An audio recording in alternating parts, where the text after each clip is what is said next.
कुछ कर गुजरने के लिए मौसम नहीं मन चाहिए।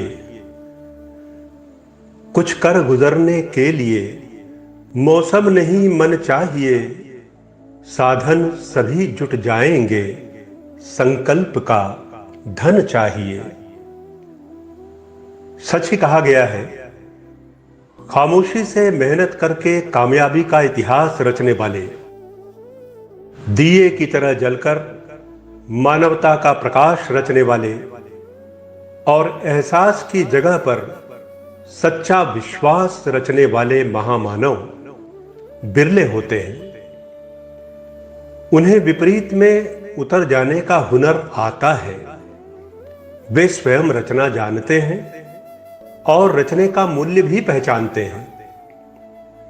उनका अपना सृजन स्वराज्य होता है और उनका व्यक्तित्व अविभाज्य होता है।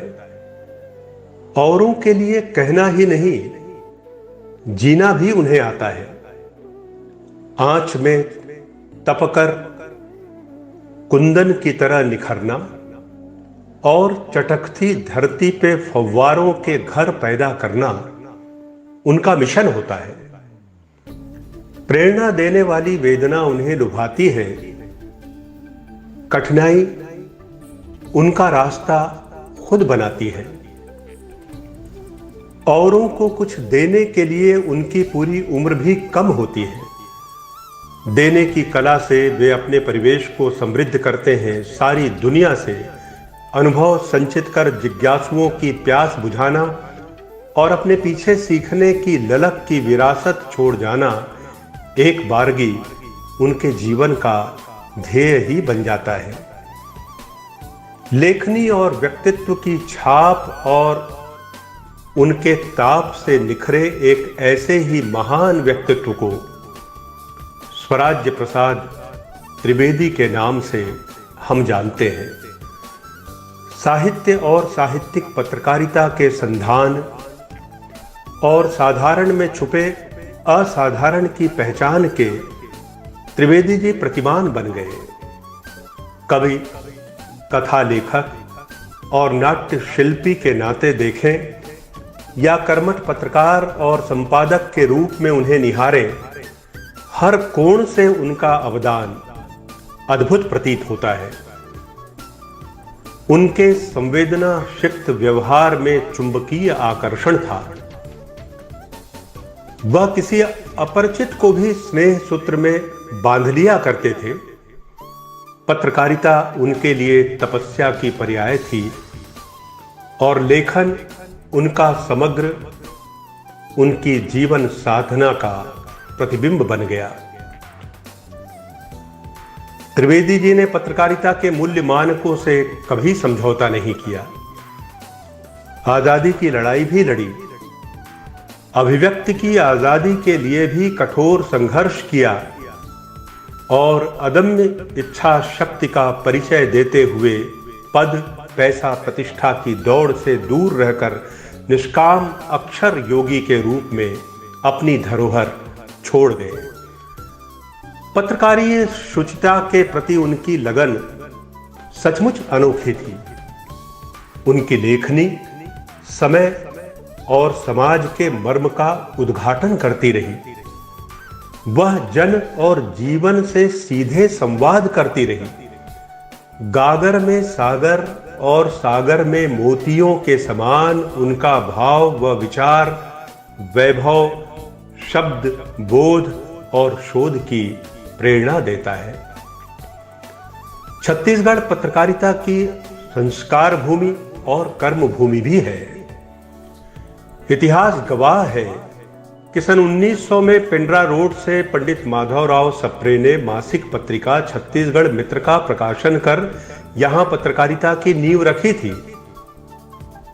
पंडित रविशंकर शुक्ल ने कान्यकुब्ज पत्रिका और साप्ताहिक समाचार पत्र महाकौशल का प्रकाशन किया था। बिलासपुर जिला काउंसिल ने पंडित सुंदरलाल त्रिपाठी के संपादन में मासिक पत्रिका विकास और स्वराज्य प्रसाद त्रिवेदी एवं केशव प्रसाद ने आलोक नामक पत्रिका निकाली थी।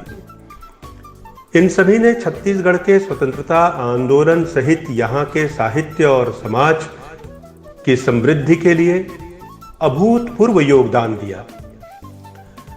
पंडित स्वराज्य प्रसाद त्रिवेदी ने सत्य का अनुसरण कर लेखनी के शिवत्व और सौंदर्य को प्रतिष्ठित किया।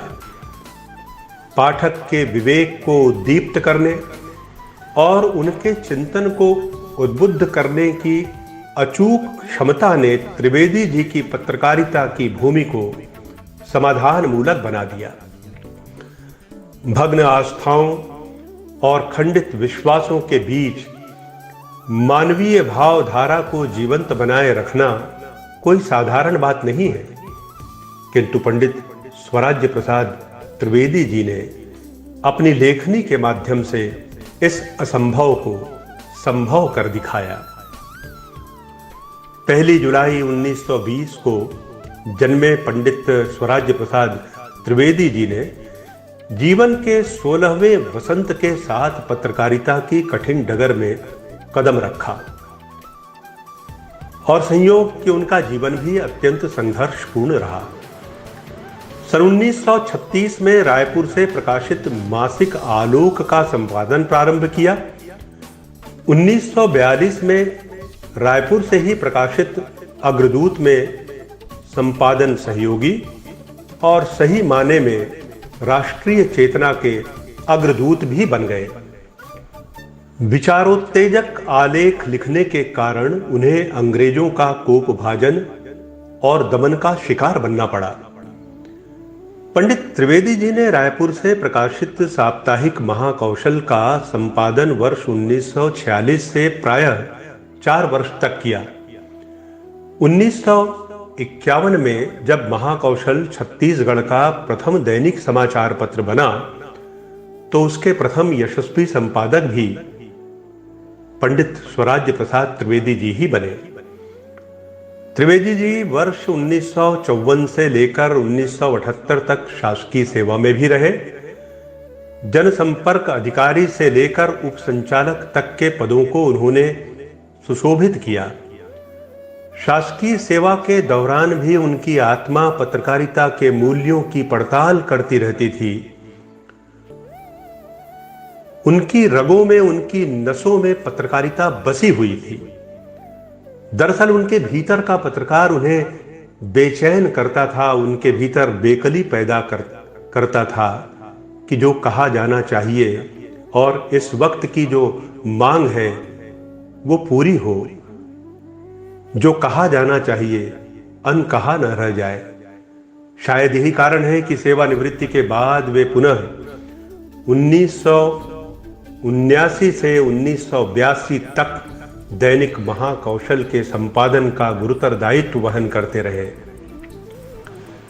पत्रकारिता उनकी सांसों में आजीवन समाई रही।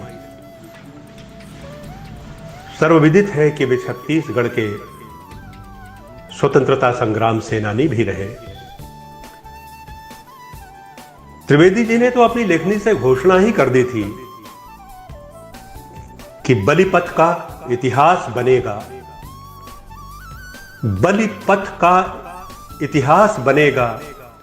मरकर जो नक्षत्र हुए हैं उनका ही आकाश बनेगा। मां की एक पुकार सुनी तो सर पर कफन बांध निकले थे। देख उन्हें बलिपथ पर जाते, पत्थर ही मानो पिघले थे।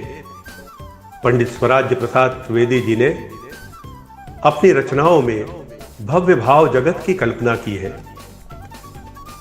धरती से लेकर आकाश तक वे खुशहाली चाहते थे। छत्तीसगढ़ में वे हरियाली चाहते थे। पंडित स्वराज्य प्रसाद त्रिवेदी जी ने कैसे छत्तीसगढ़ राज्य का सपना देखा था, इसकी एक वानगी तो देखिए। इस अमीर धरती के वासी अब गरीब न रह पाए। निर्धनता, शोषण की धारा यहां न पलकर बह पाए। हरा भरा हो धान कटोरा यह छत्तीसगढ़, ऐसा हो। दूर अंधेरा हो गांवों से, खेत खेत हरियाली हो, महलों से कुटिया तक लेकर वैभव हो, खुशहाली हो, बहती रहे प्रगति की धारा यह छत्तीसगढ़ ऐसा हो, हरा भरा हो धान खटोरा यह छत्तीसगढ़ ऐसा हो। पंडित स्वराज्य प्रसाद त्रिवेदी जी 11 जुलाई 2009 को नश्वर संसार से विदा लेकर हमसे दूर अवश्य चले गए, परंतु उनके कार्यों के साथ साथ उनकी यशा काया चिरकाल तक हमारे पास और हमारे साथ विद्यमान रहेगी।